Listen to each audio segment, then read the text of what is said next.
6 o'clock. Welcome, everyone.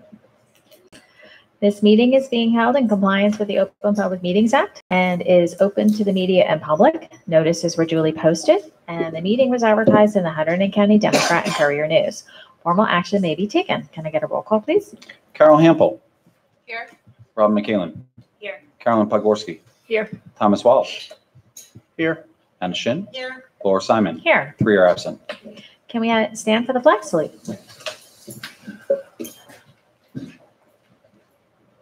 Pledge allegiance to the flag of the United States of America, to the republic for which it stands, one nation, under God, indivisible, with liberty and justice for all. Now we have the superintendent's report. Good evening, everyone. Welcome to our board meeting. As you know, and in years past, today marks the beginning of us talking about our budget. And today is our first series of budget presentations, which will end with at the very end, we will have an adopted budget by the end of April.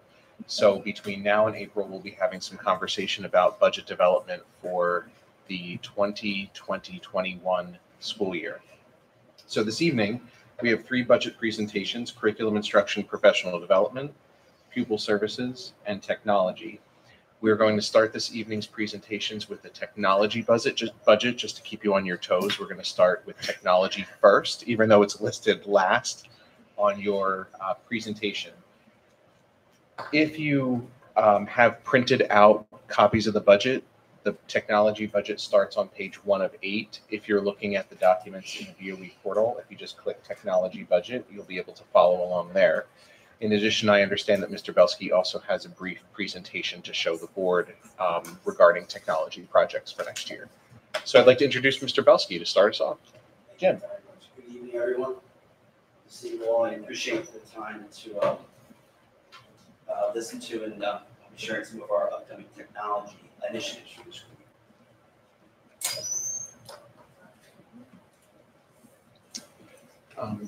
Jim and everybody who's presenting tonight, if you'd like, we have a table set up for you. If you want to sit and join us, you certainly can and present from your seat, or if you want to present from the podium, you certainly can too. It's your choice, but 2 options for you. Okay, please feel free to stop me at any point with any questions. Let's start off with the middle school. So this year at the middle school, we'll be looking to upgrade the RMS interactive whiteboards this summer. In addition to having larger display, brighter display for students, these devices will also include an updated speaker system. Whiteboards will also offer the teacher the ability to be used as a dry erase, which a lot of teachers are excited to be using. And we're also working to ensure an easy transition for the teachers as we start to roll out this platform. Greatly improved with these interactive projectors are the included student-teacher collaboration capabilities. Students and teachers can simultaneously display and share content from their Chromebooks and their laptop devices. Teachers can act as moderators in displaying content. Many of the students have shown strong interest and willingness to participate in classroom lessons with this collaboration capability. We're currently piloting this interactive whiteboard in 2 locations, and the feedback has been very positive.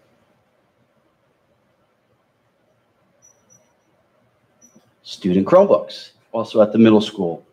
We will continue to support the Chromebooks for the middle school students, focusing on refreshing grades 6 and 7 this year. All Chromebooks in the middle school will include a stay-on protective carrying case. Moving forward, our plan is that all 6th graders will be issued new Chromebooks through 8th grade.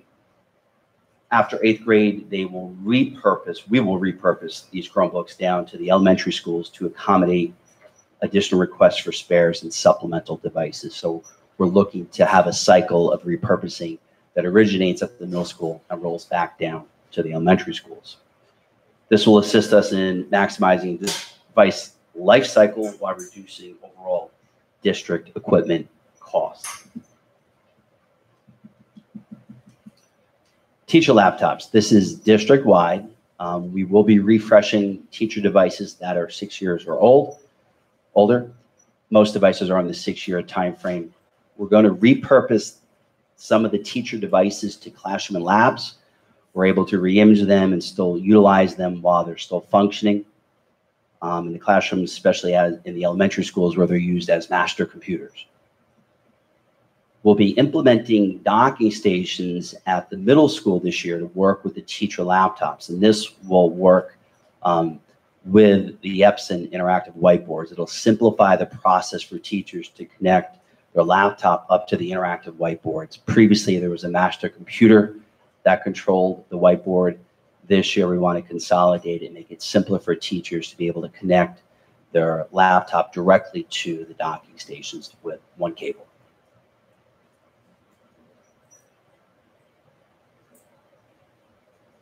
Digital displays. We're looking to put some digital displays in each of the cafeterias. The digital displays can actually display very similar to what the solar panels, we have some solar panel digital displays going on. These digital displays can contain school-specific information. We'll be able to centrally manage them and change content as we see fit. The RMS cafeteria will also be getting an updated sound system and projector setup. We're looking to see exactly what they need. In particular, the sound system tends to be something that comes up quite a bit. So we're looking to see what options we have to update the sound system in the cafeteria. The digital displays also will be positioned in the cafeteria in the middle school as well.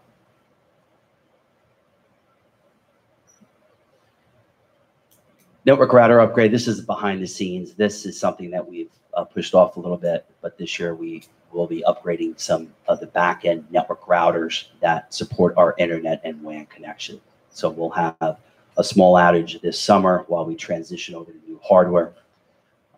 It'll actually update and improve security and reliability of the existing internet and WAN connections.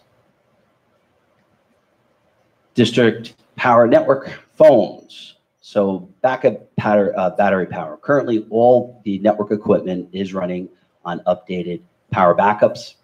What we are looking to do is to increase the runtime capability of all those units. So to do that, we'll be able to add additional battery packs to each of the battery backup units, and that will keep the phones, network, video cameras, and building access controls, the new doors, operating longer. We'll also be looking at adding some backup phone lines to all the schools in the board office. We're looking to get anywhere from 2 to 3 hours of runtime with these additional battery packs. So those are the major highlights of what we're looking to do. Be happy to take some questions on this and also any questions regarding the budget.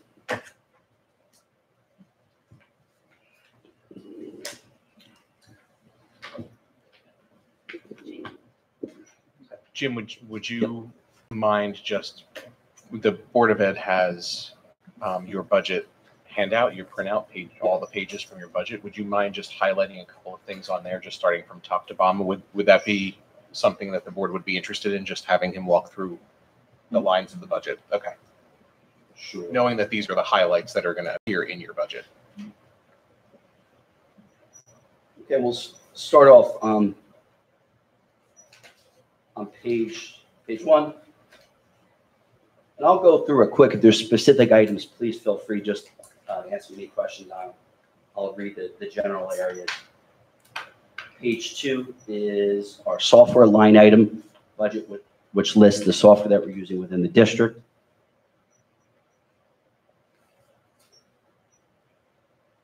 Carrying over to page 3.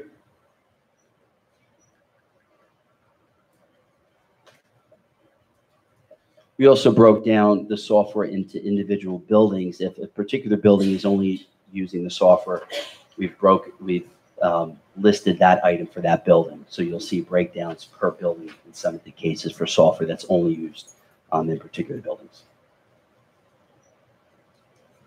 Going on to page 4. Continuation of software. Internet and WAN costs, phone, telecom costs on page 4.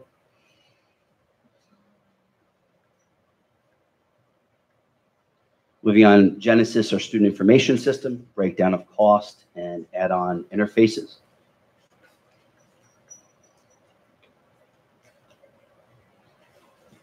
On page 6, we start to get into the breakdown of some of the hardware. You'll see the listing for the teacher laptops and a refresh for district-wide teacher devices.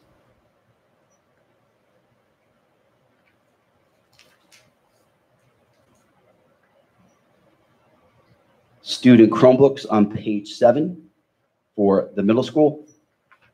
We're going to be changing that quantity there. As I mentioned, we'll be doing, actually it was pulled out, I'm sorry. We're doing 6th and 7th grade, and for the 8th graders, we're going to be refreshing or repurposing existing Chromebooks from the middle school back to the 8th graders. If we're going to keep, the 7th graders will keep their device moving forward. So this year's 7th grade will keep the same device for 8th grade next year.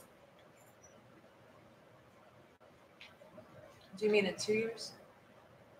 So, I'm sorry? So 2020, 2021, they're going to, the 7th graders are going to be the 8th graders, so they're keeping their Chromebook. Right. So the 7th graders this year in September 2020, they're going to get the same device as they enter 8th grade. The 6th and 7th grade will get new Chromebooks. Right. That's 6th grade. Exactly. We'll keep it through 8th grade. Thank you. Can I interrupt, Jim? When we talked about this in finance, we were talking about refreshing grades 6, 7, and 8. When Jim, me, and Jason had talked, we talked about the ultimate goal being a 6th grader entering RMS will get a new device, a brand new Chromebook that they'll keep with them for 3 years. We want to get on that cycle. So next year is the gap year where we feel like we want to refresh 6th grade so they can keep them for 3 years. And we think that we can get another year out of existing devices, the newer ones, for the 8th graders. So we'll repurpose them. But 7th grade, we don't know if we could get 2 years out of them. So we want to refresh 2. We'll repurpose the 7th graders after they graduate after 8th grade. But every year a 6th grader will get a Chromebook and they'll keep it for 3 years. So that will be our refresh cycle. But we just have to transition over to that refresh cycle. And every 4 years, right, Jim, we'll do grades 4, 5, and grades 2, 3. Exactly. And we're looking, hopefully with this model, we can sustain through repurposing kindergarten, 1st, 2nd, and 3rd grade with repurposed Chromebooks. Right. So that's going to be the plan. If we have to fill in with some spares, we'll do that. But yeah, that is the plan moving forward for all the Chromebooks. The elementary schools did request some additional iPads that are used primarily at the lower grades, kindergarten and 1st grade. You'll see that on page 7.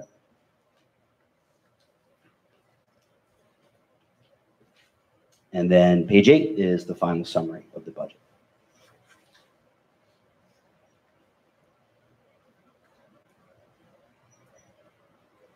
Any questions?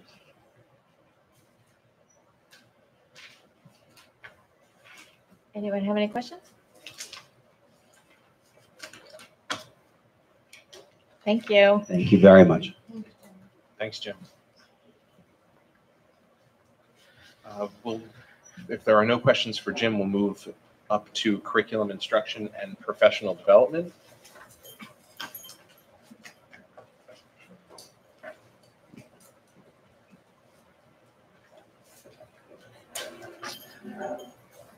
Now, the curriculum department has several documents in the BOE portal. So you're looking at page 1 of 1, and then 1 of 2, and then 1 of 6. All of those come under the curriculum department, professional development, curriculum writing, and instruction. Good evening, everyone. We have representation, as I said, from our from curriculum, from professional development, and Mr. Tumlo is joining us as a new supervisor, so his area of SEL is also falling into the curriculum development budget as well this year, so there'll be a few new items. If we're looking at page 1 of 1, the 221-104 account, This encompasses all of our curriculum writing for the summer to pay teachers for their time to come in and work on the curriculum. There is more this year than in years past because we are updating for state monitoring that's coming up next year. So we're crossing all the T's and dotting all the I's and making sure everything's up to date and meets all the state requirements.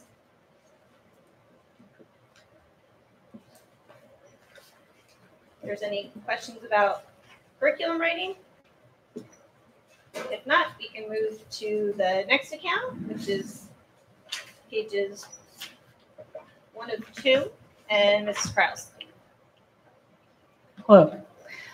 This all has to do with staff development stipends. This is for curriculum day, the in-service days that we have, as well as teacher academy facilitator stipends. It includes the SEL Parent Academy, the coaches, the summer hours that they would work in the summertime, and also the summer teacher academy participant stipends, because we do pay the teachers in the summer. So what you see here is it's aligned by each school. So after the very first one for the in-service days, it just goes school by school. We've divided up into the 4 schools, and that reflects onto that second page, dividing it up by the schools.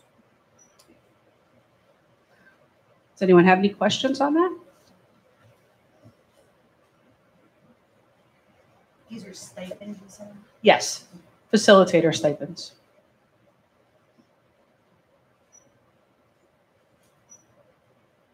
No? Okay. And I believe we go on to pages 1 of 6, and I'll hand it over to Mr. Tumolo. Hi, everyone. How are you? Okay, so this is all travel for the counselors, and it's broken out by building. So what we've done is every counselor has one workshop that they are going to, of their choosing to go to.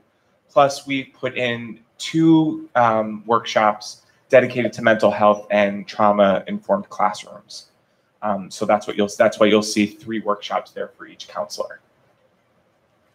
And then yeah. Any questions on page 1? Okay. At the top of page 2 in the 218-600 account, that begins with our LSAT assessment, which is for G&T testing. The next line is the Ginger Building, which is the G&T enrichment activity that we've participated in. The next line is the iReady reading diagnostic, which is to replace the NWEA assessment and will be used for intervention screening. The Nordic math tests are a supplemental assessment that will complement our new K-5 math program.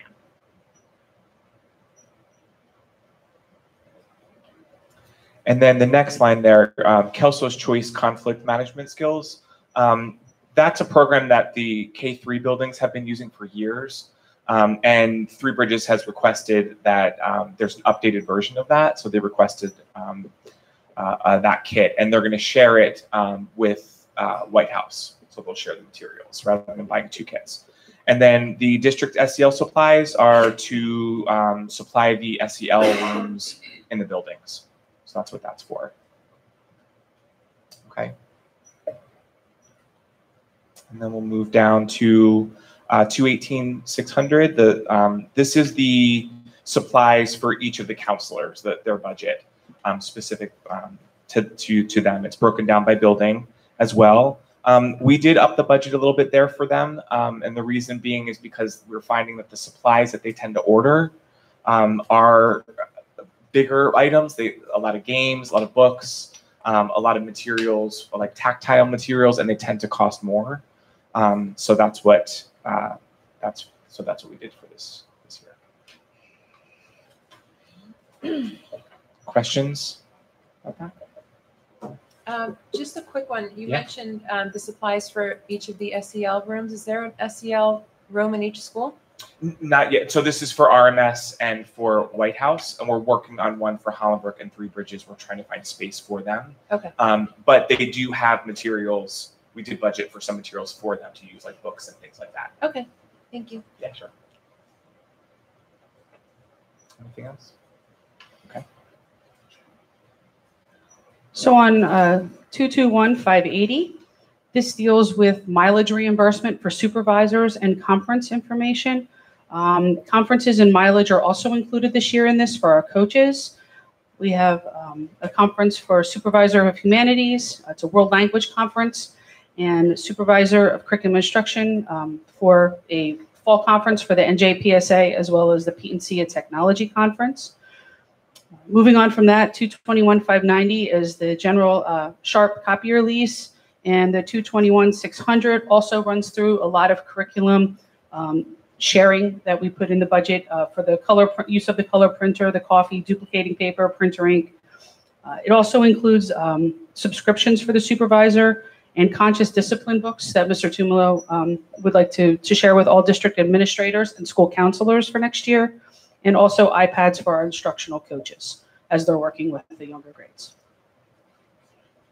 Any questions on that? Just a question, the mileage reimbursements, where are these conferences generally held? For which conferences you're referring to? Well, Or these two, or just general mileage reimbursement? No, I was just, noting that, the mileage of $750, mileage reimbursement for supervisors at $750, it seems like a lot of mileage. That is mileage for the supervisors to travel within the district. For the most of it, and small going to Hunter and Central and smaller locations like that. Yes, and for mileage for in-state conferences and things like that. We put out a different line if it's going to be out of state or something like that. If it's a longer distance. Okay, no problem. Any other questions? Okay, hand it over to Sam. Okay, on page 4 of 6, the first section refers to memberships and dues and professional publications for the supervisors. In the next section, we have budgeted for professional development for the staff, including conscious discipline, as well as iReady training and Ready Classroom training for year 2 for the K-5 rollout, and an introduction for iReady at 6-8. In the next section, we have professional development for teachers for their general workshops, in addition to the state conferences that we've deemed important that our teachers attend. This is in addition to what is allocated for each building for professional development.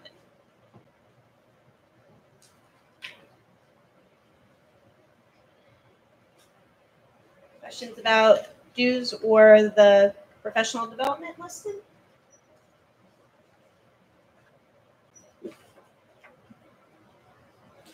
Okay, moving on to 223580. Again, these are divided by schools, and this includes the general workshop registration for each of the buildings. So you will find the allotment for HBS, TBS, and White House at $4,000, and then RMS is a little bit more with the $6,000 for the amounts that they are for each of the buildings. And again, we go on from that for staff training for Sharp copier lease. We also include then on 223600 new staff orientation for the new teacher orientation and supplies, professional development books that we use for our teacher academies for book studies, and duplicating paper and supplies for that. And the materials here in the curriculum for 100, 190, 100, 610, the Big Ideas modeling real life pilot. We're going to be starting at the middle school this year. And the Word journals for 3 to 5, the LBGTQ resources are on here. They are going to have a lot of historical contributions and also include the disabled. And then which follows the state law. And then RMS, the instrumental instruments, just an upgrade and an update on those. Any questions on that page?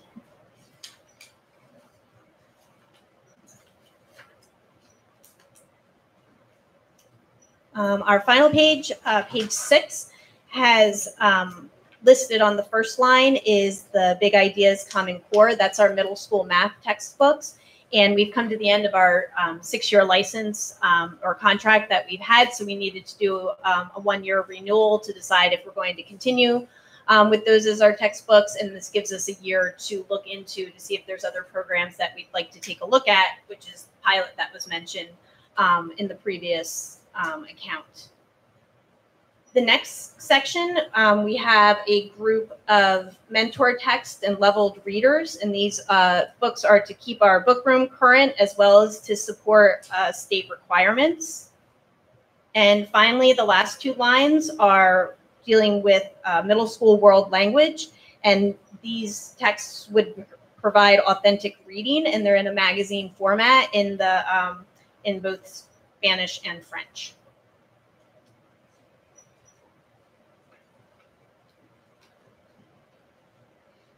Questions about books?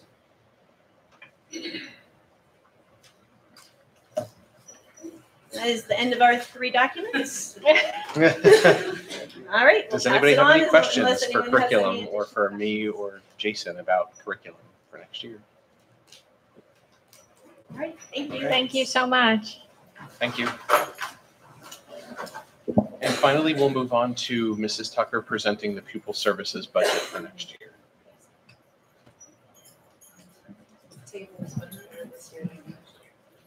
Last week, it was week last year. Did we have the table last year? No, but they had to keep like hand off with the podium. They did, yeah. So usually when I get up here, it's the document that we have that is different. So I think we made sure that everybody's looking at the same document today, It's page 1 of 10, page 1 of 10. and it's under the pupil services.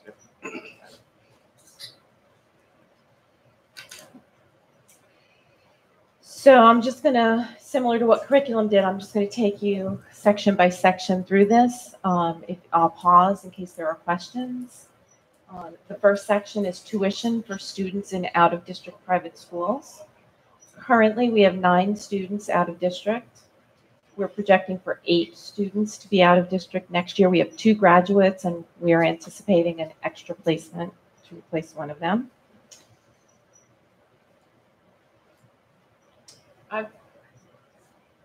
So the first one, so you're planning for 8? We're projecting for 8 students, correct?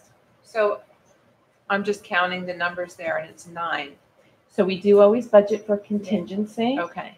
So for that first placement, which is Kelly School, we budgeted for a potential student who is truly a possibility and 1 student who is currently attending that school. Okay. So that would be our So contingency. okay. Thank you.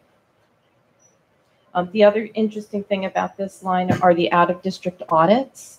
So every year, the state recommends tuition rates to our private schools, and that's what we pay. And then at the end of the year, they audit the private school's actual costs. And on a good year, we get reimbursement for some fees that we were overcharged, but most of the time we're undercharged. And those out-of-district audits typically range somewhere between $12,000 and $16,000. But this particular year, we were hit with a very large bill. So we currently have a bill for owed money of $27,000. Okay. So that's a little bit unusual. Other questions for tuition? The next section would be health services, and these are purchased services, and it's itemized there. The significant change in this line is for our bus nurse. At the beginning of this year, we were providing nursing services to one of our students only on the bus, so to and from school. Since about October, our student has had some medical complications and requires full-day nurse. So that is the increase in that particular line. The next, the end of page 1 and the beginning of page 2 would be our costs for travel, professional development, and travel for our school nurses. So that would include each nurse having the option to go out for one conference or professional development activity. The rest of page 2 includes the supplies for our health offices. Now these lines, when you look at the percent change, these are kind of all over the place. Last year we had a district line for our Raritan Apothecary and our Ralph Hart Smart. So we would have one district account to buy all the pharmaceutical needs and to purchase all the supplies for our AEDs.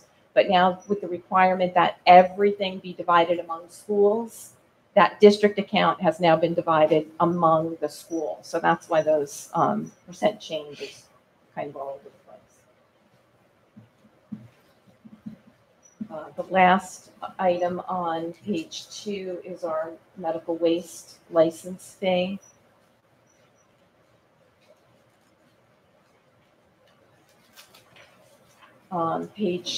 And that continues on to page 3. So again, we've divided that among all of our schools.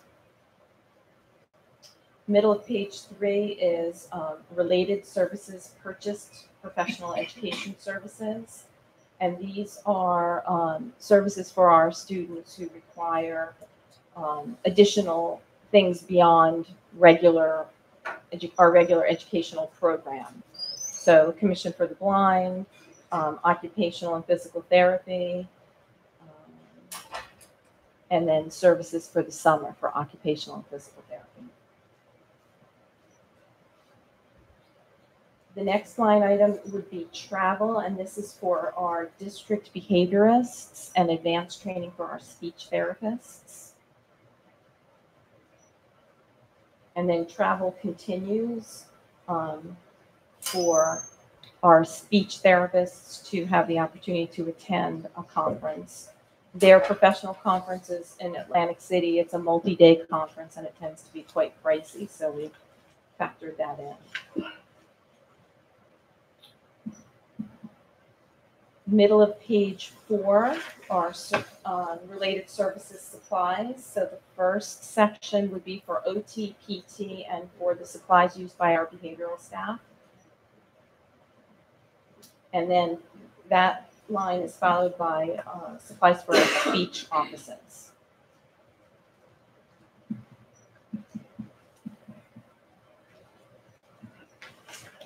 That continues on to page 5. The second item on page 5, related services other, that is the cost for recertifying our behavioral staff to be trainers for our crisis prevention program. So this would be for staff members who have responsibilities for students to be personal aides, or for the teams in the buildings who are trained to respond to a crisis, a student crisis in the building. And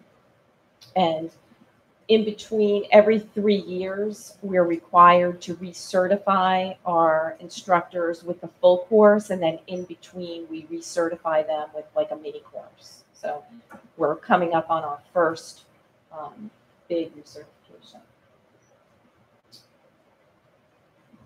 The next section would be for repairs for equipment and for our contracted nurse or speech services for summer. So we do have the occasion where our own district staff will not choose to work in the summer and we need to contract out. So this line would cover those expenses if we need it.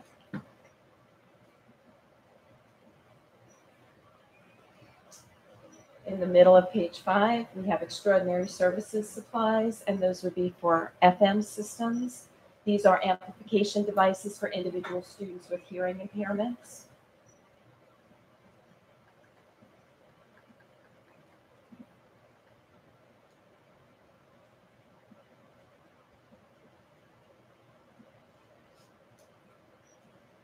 The next section is special student support, other purchased, I don't even know how it ends, but these would be for evaluations for students who require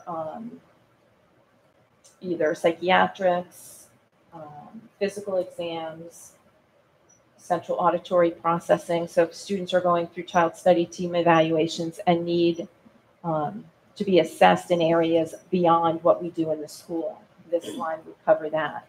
It also covers, and this is the cause for the increase, the itinerant teacher of the deaf services that we're required to provide for our students with hearing impairment. And this year we have, when we developed the budget, we had 3 students in district. We currently have 4. So new adventure for us. And the number of evaluations here is just based on the historical number needed. Yes. And honestly, sometimes we need more of one and less of another. So, within that line, we make adjustments.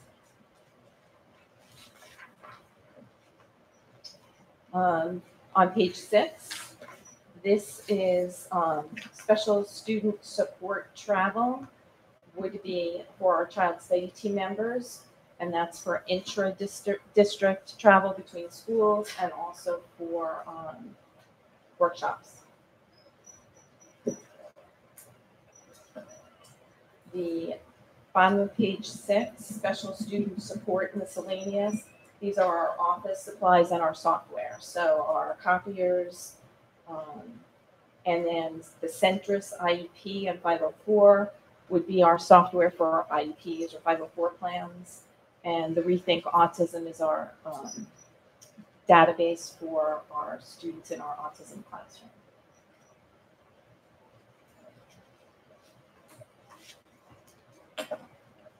And the increase in that line is really due to increase in the software costs.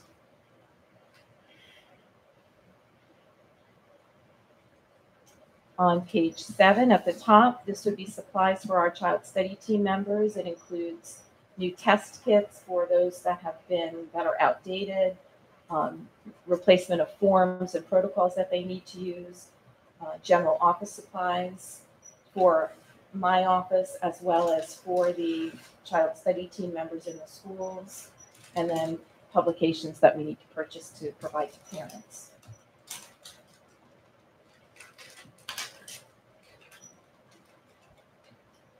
The next 2 line items are travel for conferences for me and for dues for professional organizations.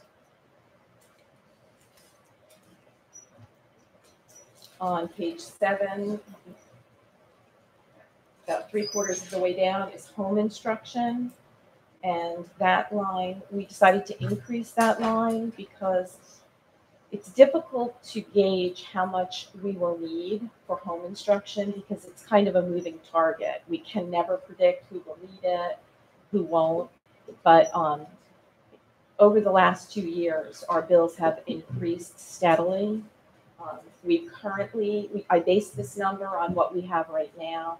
I have 1 student who's been at home and will be at home for the whole year, and that bill will be about $10,000. So we just use that as our figure. That's followed by travel. So that would be for the instructors to travel back and forth to the students' home to provide services. So at the bottom of page 7 and the top of page 8, we have field trips for our students in our self-contained and life skills classes. These are their community-based field trips that support the curriculum that they're teaching in the classroom. So these are in addition to any grade level field trips or school trips that the kids would go on. Then we have general supplies for our LLD and BD classes. We were able to trim some of that this year. And then we go into our supplies for our resource center classes in all of the schools. So Hollenbrook Middle School, again, we were able to trim some of that this year.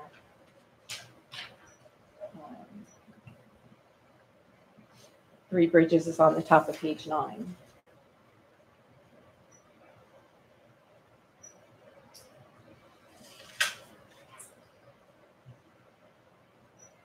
Next, we have, trying to figure out what school this was. This must be White House. Textbooks. So there are times that when we're purchasing textbooks for our teachers, we can only have one classroom copy, and sometimes we have in-class support teachers who need access to a textbook. So that's just in case. The next section would be supplies for our autism classes. We currently have autism programs at Reddington Middle School and White House School. Then we have our preschool supplies. And on page 10, we have our supplies for our ESL program. So this is travel between the schools, funds for attending conferences, professional conferences, and then for the fees associated with state testing and classroom materials.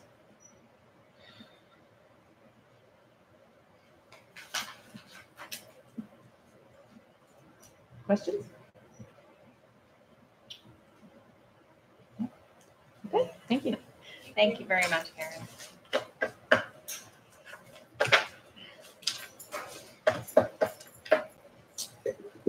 So that's a lot of information.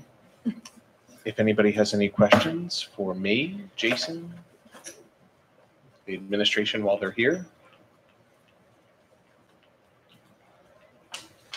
Can we do that during public participation? How's that sound? Yeah, okay.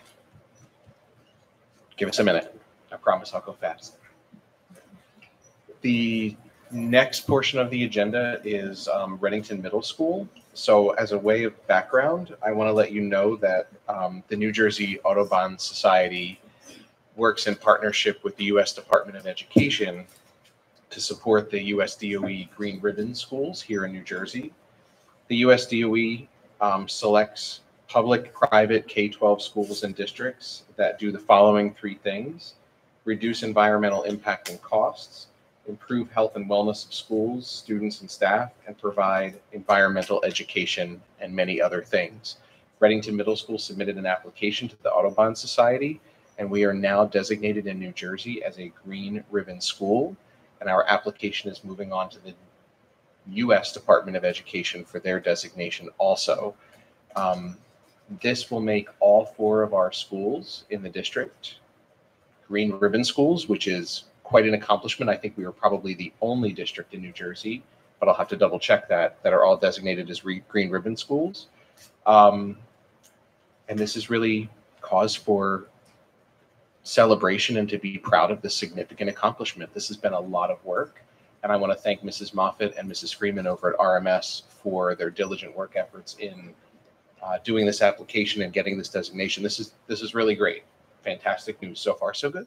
It's very good. So congrats to RMS.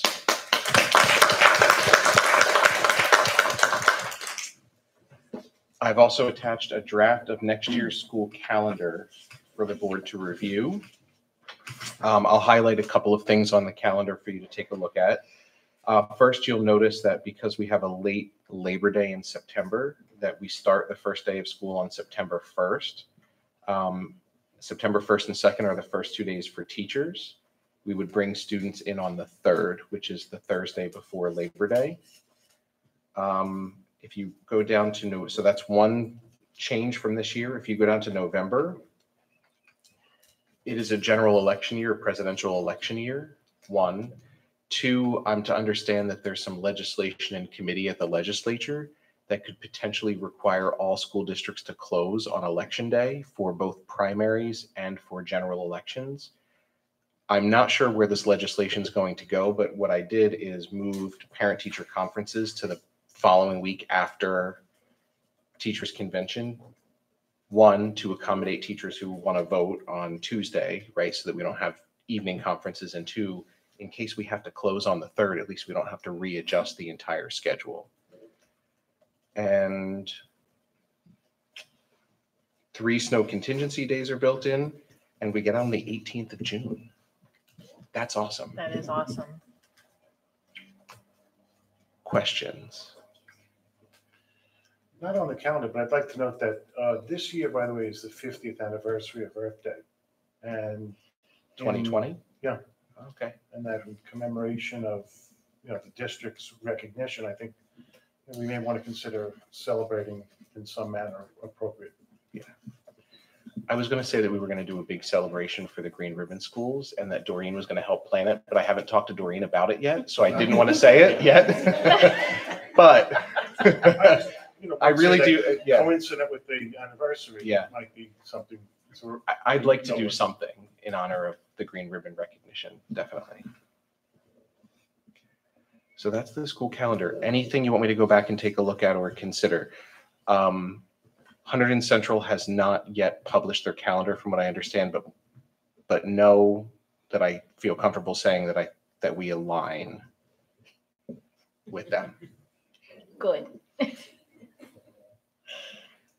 I think it's important that we align. Yeah, as much as possible. I mean, there are things that we can't always align, like different numbers of student and teacher days, different professional development days. But in general, we've talked about start of school, spring break, winter break, the big breaks.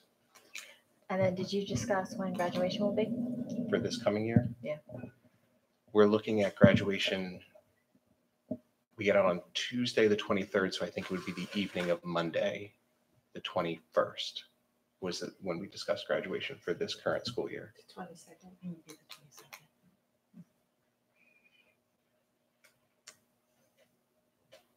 I don't have this year's calendar in front of me. Well, Tuesday's the 23rd, that's the last. Oh, 22nd, okay. To the I mixed up my number of days, yeah. And just for clarification, the students would start on the 3rd with a full day and also have a full day on the 4th and then off on Labor Day. Right. Yes. Okay. Yeah.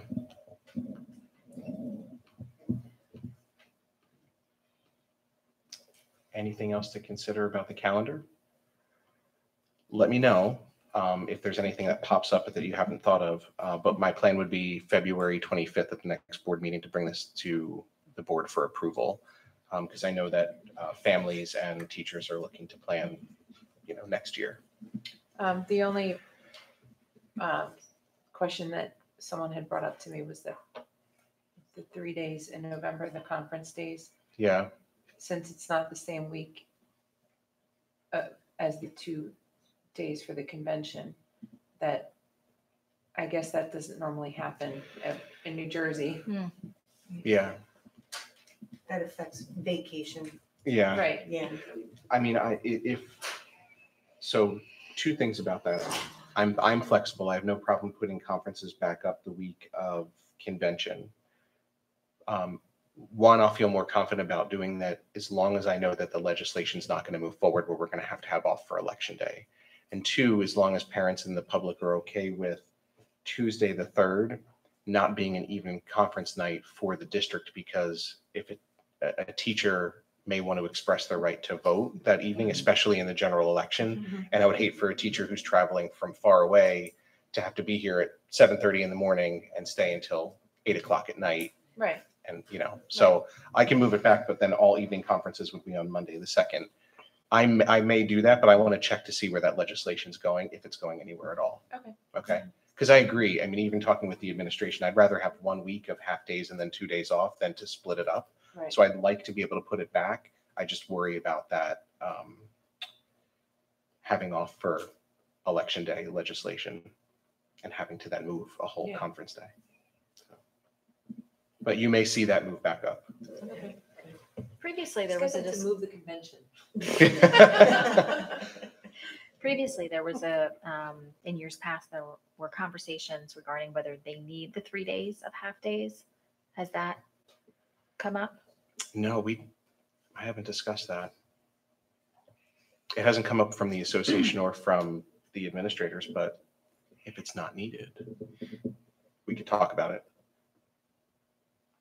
And maybe having 1 day is just a full day. I'll bring it back. So that's the one thing, just note that that's the one thing that may change between now and the end of the month. Otherwise, we're good. While we're talking calendars, this is not on the agenda, but I wanted to bring it up. If you look in your blue folders, the BOE, the schedules for the Board of Education, meetings are in there. So there's 2 dates I want to draw your attention to for possible revision for next meeting. So the first April meeting, which would be April 7th. That meeting, we already have scheduled the Three Bridges school highlight, so that'll stay. But I'm also thinking by that time, our strategic planning chairs will have some action steps on the strategic plan done. So my thought would be to have a 6 p.m. work session where the board would have conversation and talk with the chairs of those strategic goal committees about the action steps that we'll be implementing and provide some feedback. And then at 6:30, we would start our board meeting. I've talked to Mrs. Higgins and I think she's going to bring either preschool or kindergarten to the meeting. So because they're so little, I'd like to start the meeting a little bit early.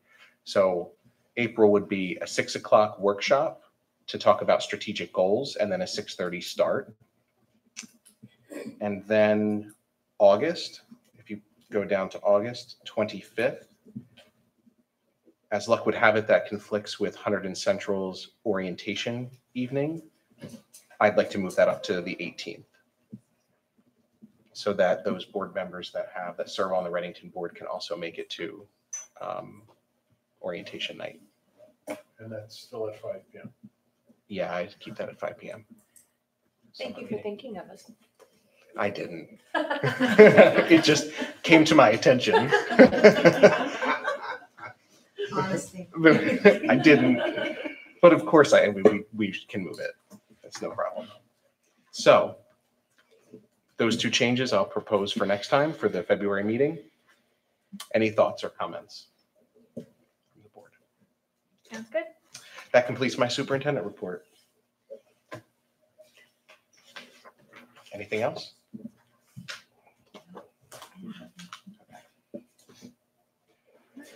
Okay.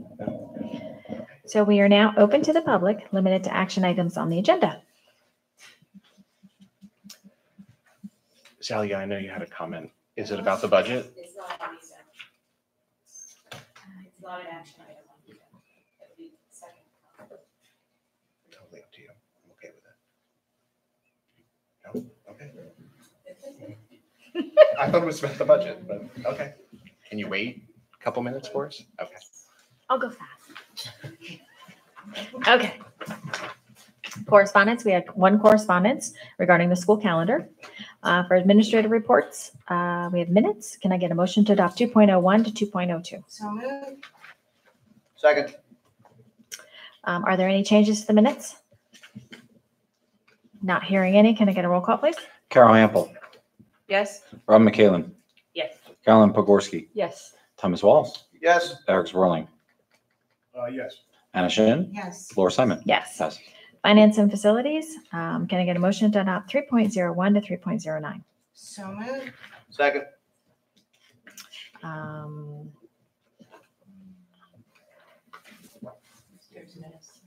Yeah, we have what?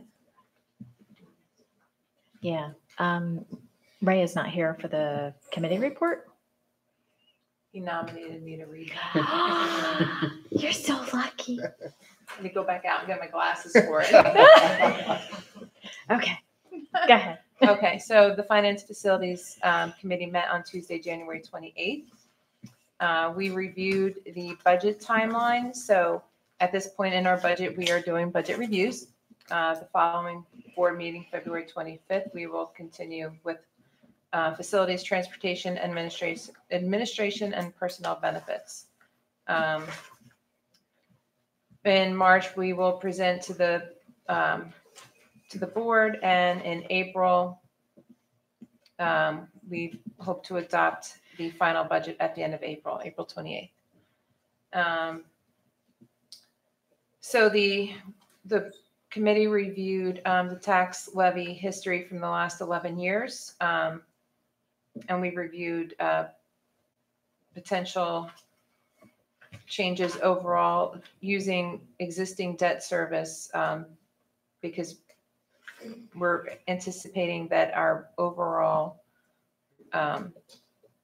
fund will be reduced once the state funding is released. So like the debt aid. So overall, we're looking at a 2.3% increase. 2.3% increase gets us $670,909. And that uses our 2% cap and the remaining banked cap, which is where we get the 0.3%. We reviewed enrollment and special need enrollment projections and major modifications to next year's budget over the current year's budget. So our projected expenses are currently at 36.5 million. The estimated revenue was 34.6 million. We are awaiting final assessed home values for the projected tax levy impact. And we've reviewed capital projects and reserve balances. We discussed necessary roof replacements at Reddington Middle School and Hollenbrook School. The plan is to replace roof sections in stages so that the cost can be spread out through several years due to the high cost of roof replacements. So we're looking at starting at the Hollenbrook School over the library and surrounding hallway as the highest priority because it leaks. And the estimated cost for that area is $520,000, and the work would be completed this summer. Major action items remaining for the budget process. There's the release of the state aid. So that's the first week of March, and then we'll be able to finalize our budget. And I don't know, we discussed the budget postcard and believe, and I don't know if that has to go to policy and communications, but instead of doing, is that in here? Instead of doing the budget postcard, we're thinking of putting it into the Reddington newspaper because that goes to every household in the district. We did not have time. Let's see, we discussed the status of the RMS well number 2 repairs. Repairs were made and we're waiting on testing results. We discussed securing our Children's Future Bonds Act. We are waiting on additional guidance from the state before the grant application can be completed. And we tabled the bus salary guide due to time constraints. And our next meeting is scheduled for March 3rd at 8:30 a.m. Thank you. Can we get a cost analysis on the budget postcard, either being printed and mailed versus going into the newspaper? I mean, that's a great idea. Newspaper's free. Right. It was $3,000 that we budget to send out the postcard. And due to the complaints, because we try to put as much information on it as we can. If we use the newspaper, we can. No, it's free and would certainly be environmentally preferred. Absolutely. So Green Committee approves. Well, I would have to consult with the committee as a whole. But it's a good idea. Absolutely. But yeah, there's only so much information we can put on the small cards, and No, and most people, as they're passing through their garage, then they pass by the recycle bin. It just goes straight in anyway. Right. And so, we're mailing it, we're printing it, we're paying for all that processing. At least now, people do go through the newspaper, the Reddington News. They do. And it's big enough that they might actually be able to read it without having to pull out the reader and the magnifier. That's good. And so, it gets read and it doesn't get disposed of. And we save money. No, all those things combined. You did a wonderful job. There's a lot in those minutes. There is. Okay. Are there any questions on the minutes for Carol or the agenda items?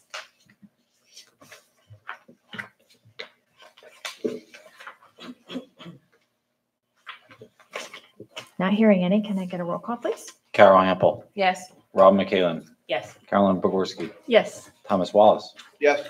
Eric Swirling, Yes. Anna Shin, Yes. Laura Simon. Yes. Passed. Education technology. Can I get a motion to adopt 4.01 to 4.04?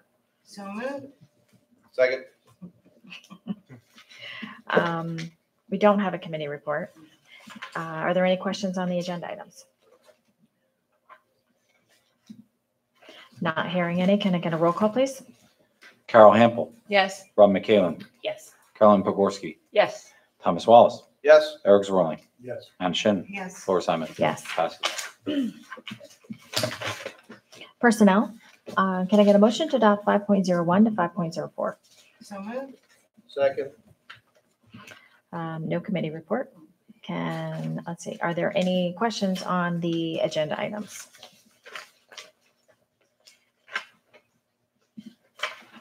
Not hearing any. Can I get a roll call, please? Carol Hample, Yes. Rob McKalen, Yes. Carolyn Pogorski, Yes. Thomas Wallace, Yes. Eric Zorling, Yes. Anna Shin, Yes. Laura Simon. Yes. Passes. Communications. Can I get a motion to adopt 6.01? So moved. Second. No committee report. Are there any questions on the policies? Not hearing any. Can I get a roll call, please? Carol Hample, Yes. Rob McKalen, Yes. Carolyn Pogorski, Yes. Thomas Wallace, Yes. Eric Zorling, Yes. Anna Shin, Yes. Laura Simon. Yes. Passes. Unfinished business. Does anybody have anything? Yes, Jason, I have to amend my vote on 201 and 202 to abstain. I did not attend that meeting, so I can't vote on that.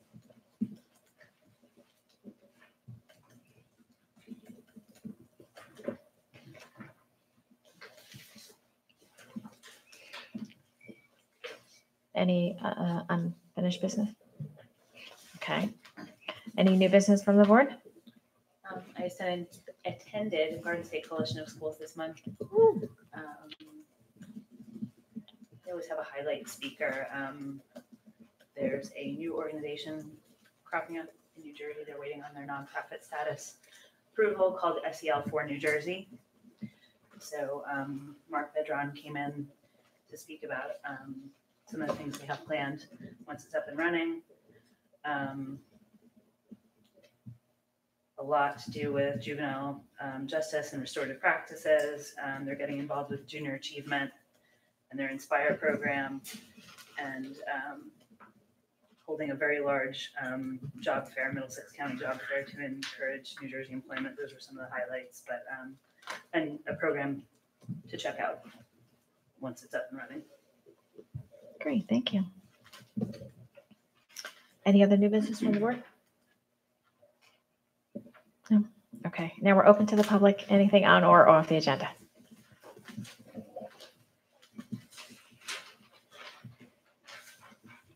For those of you who don't know me, my name is Zelia Lopes Schreiber, and I am the district behaviorist. I'm a BCA behavior chair support to provide assistance in behavior analysis. Like this? Can you hear me now? Can you hear me now? I'm also a parent. My son is in the 8th grade, and they just won the playoff game, the first one. So I'm excited. But I'm here to share the concerns that Michael Cooney, the other district behavior specialist, and I have. With the ever-increasing rise of students with behavioral needs in all of the schools, as well as the increase in our autism program, we are finding it very difficult to give the necessary support to both students and staff. We each have at least 18 to 20 students in the general education and special education programs with an individualized behavior intervention plan, in addition to the 8 students in the autism program at White House and the 4 students in the preschool program at Three Bridges. We feel the need of another BCBA in the district. We need another person with a strong knowledge base in applied behavior analysis, which is the most effective treatment for children with autism, who could help Michael and myself supervise the autism program on an ongoing manner, or programs on an ongoing manner, and make appropriate changes to ensure that the students are acquiring skills. Currently, having that responsibility, as well as that of the other students with behavior intervention plans, has not been manageable with the 2 of us. To run a program based on applied behavior analysis appropriately, data are collected, graphed and analyzed to determine if the teaching that's being done is effective or if changes need to be made in teaching procedures, materials. There's just so much that goes on to it. And there's no way that one teacher, often with one 45-minute prep per day, is able to complete all of those tasks, given that each student has an individualized skill acquisition program. So their IEPs, every skill that they're being taught is individualized to them. So the materials are individualized, the data are collected, then analyzed, and if the student isn't progressing, we have to make changes. That takes time. Michelle and Amanda, the teachers serving the children with autism in the program at White House, are spending countless hours outside of work trying to meet the needs of our students in that program. Something to consider would be to provide the paraprofessionals assigned to those classes with reimbursement for an additional half hour to help input the data that would ease the teacher's workload. Though this request is rational, I understand that asking for more funding is a tough topic. But continuing as we are essentially is a no-win situation for both students and staff.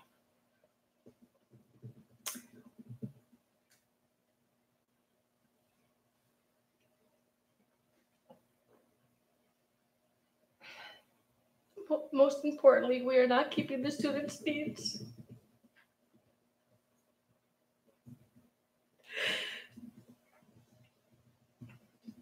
Take your time. Most importantly, we're not keeping the students' needs at the heart of our decision making, and it is becoming more and more frustrating. A question I ask myself constantly is the progress our students are making meaningful to their lives? It's great that they can add 2 + 2, but is that going to bring quality to their lives? The disability is just so profound. I think of what they can learn to do, how far they can go, but all of that requires ongoing supervision and training to the staff.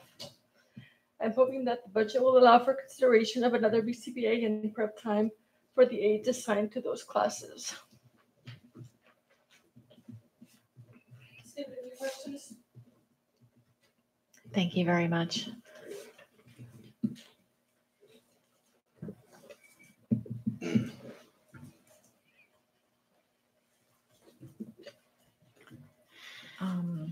Does anyone else have any comments?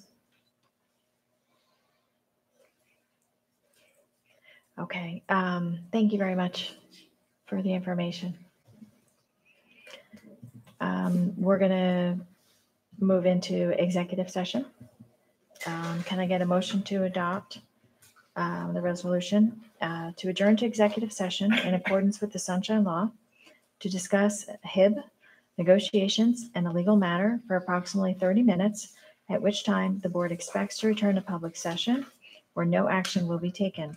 The matters discussed will be made public if and when circumstances requiring confidentiality no longer exist. However, it is not presently known when such circumstances will exist. Can I get that motion? So moved. Second. Can I get a roll call, please? Carol Hample, Yes. Ron McEwen, Yes. Carolyn Bogorski, Yes. Thomas Wallace, Yes. Eric Zwirling, Yes. Anna Shin, Yes. Laura Fleming. Yes.